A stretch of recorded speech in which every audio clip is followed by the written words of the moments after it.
Imagine a world where a single accusation could define you forever. Picture a woman standing in a crowded public square, her hands trembling, the air thick with the smell of burning metal. A red-hot iron is pressed against her skin, searing a mark that will never fade, a scar that brands her not just as a criminal, but as an outcast, a warning to others. This isn't a scene from a dystopian novel, it's a chilling reality from our history. For centuries, women accused of prostitution were branded, their bodies turned into living symbols of shame, their lives forever altered by a society obsessed with control and judgment. This is the story of branding, a punishment that went far beyond physical pain, stripping away dignity, humanity, and hope. Join me as we uncover this haunting chapter of history, and if this story grips you, don't forget to like, share, and subscribe to keep these vital conversations alive.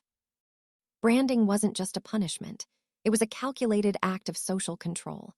When a woman was branded for prostitution, the scar wasn't meant to heal. It was a permanent mark, a public declaration of her supposed moral failure, designed to ensure she could never escape her past. The pain of the hot iron was fleeting compared to the lifelong exile that followed.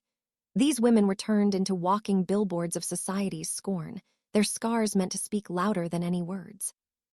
From ancient civilizations to colonial times, branding was a global practice, rooted in the desire to enforce societal norms through fear and humiliation. Let's step back in time to understand where this brutal practice began. And if you find value in uncovering these hidden truths, hit that like button and share this story with someone who needs to hear it. The roots of branding stretch back to the dawn of civilization. As early as 2000 BCE in ancient Mesopotamia, hot irons were used to mark slaves and prisoners of war, leaving permanent scars that identified their status. In ancient Greece and Rome, branding became a common tool for punishing criminals, runaway slaves, and those deemed morally deviant. For women, the practice often carried a gendered sting. In Rome, women accused of sexual immorality, including prostitution, were sometimes marked with a V for *vilis*, meaning cheap or base. These marks were burned into visible areas like the face or hands, ensuring the woman's shame was always on display. The act served a dual purpose.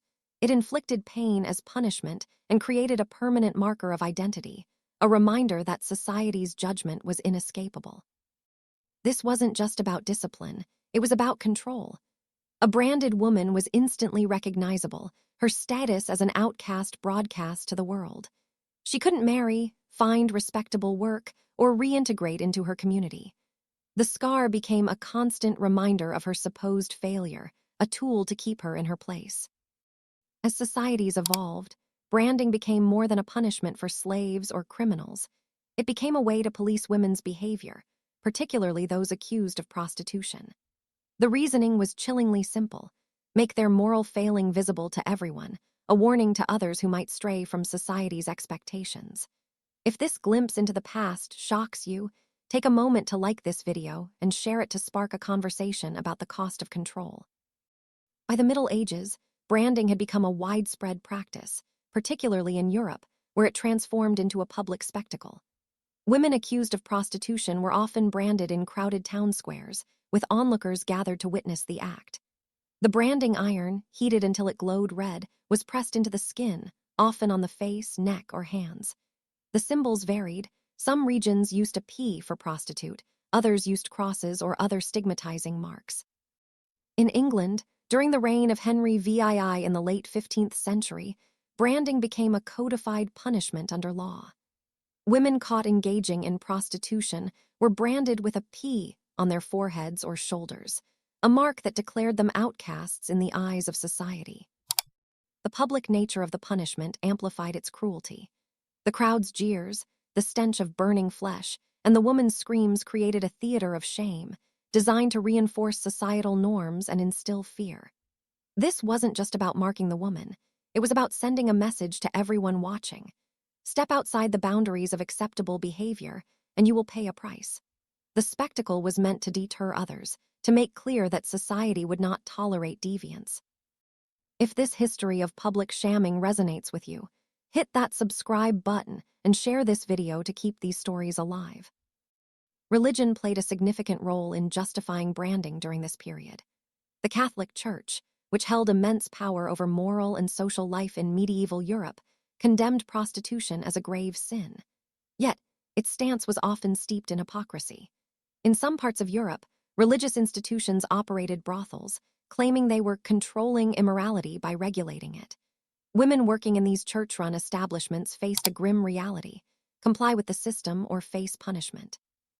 Those who tried to leave or defied the rules were often branded, their scars a permanent reminder of their supposed sin. The irony was stark. The same institution that profited from prostitution sanctioned brutal punishments for the women involved, revealing the complex interplay of power, morality, and control. This double standard wasn't unique to Europe. Across the world, different cultures used branding or similar practices to punish and control women accused of prostitution.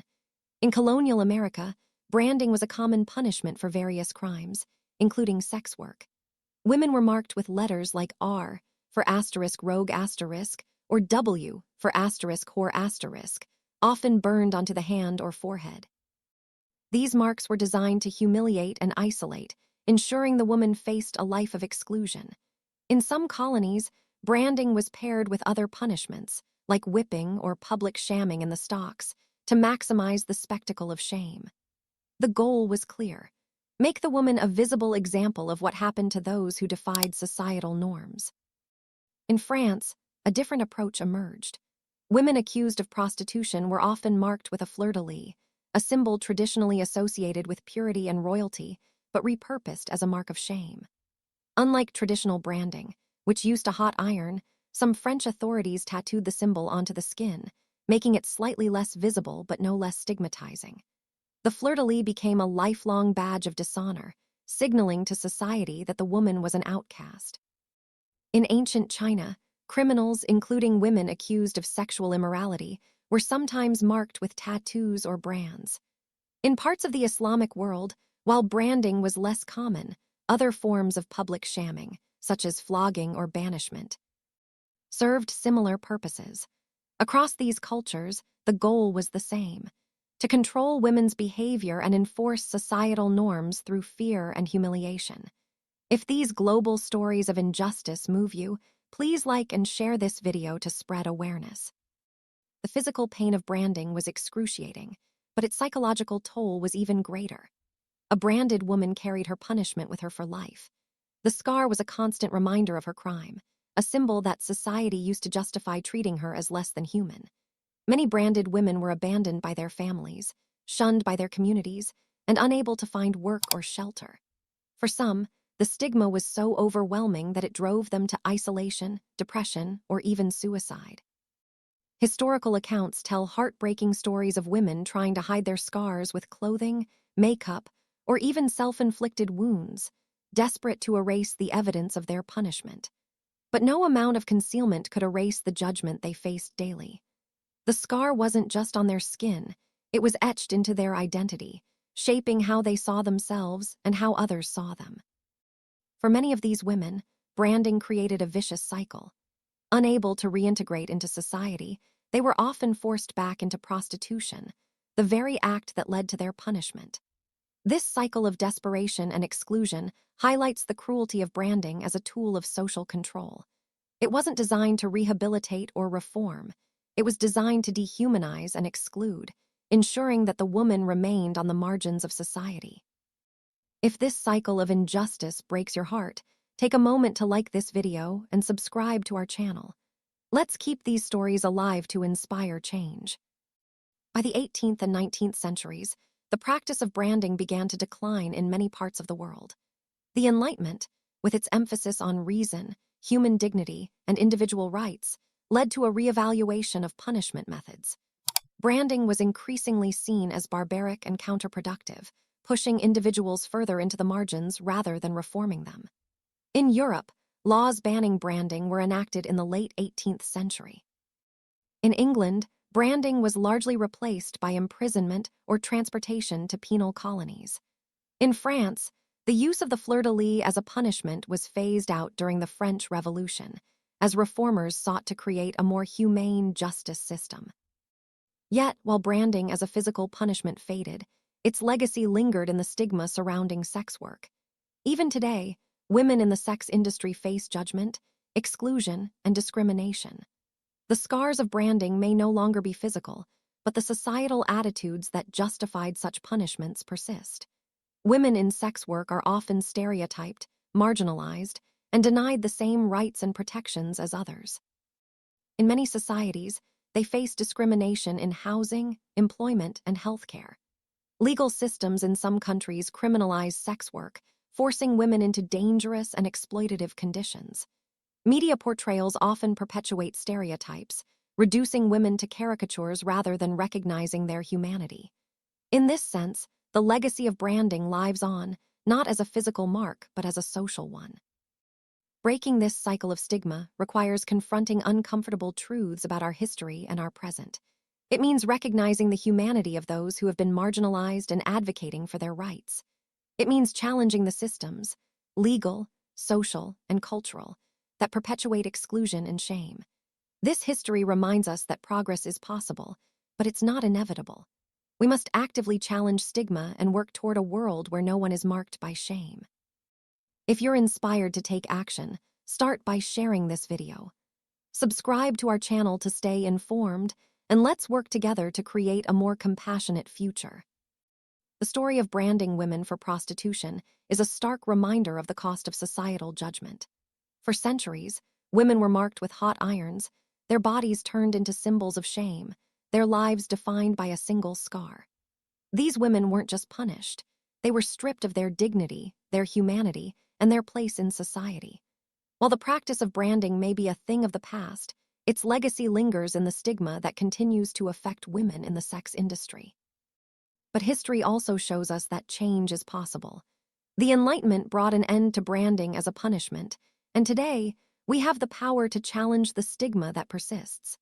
By sharing these stories, we can spark conversations, shift perspectives, and build a world where no one is defined by their past. Thank you for joining me on this journey through history. Your support means everything. Hit that like button, share this video, and subscribe to keep these stories alive. Let's inspire change, one story at a time, and work together to heal the scars of history.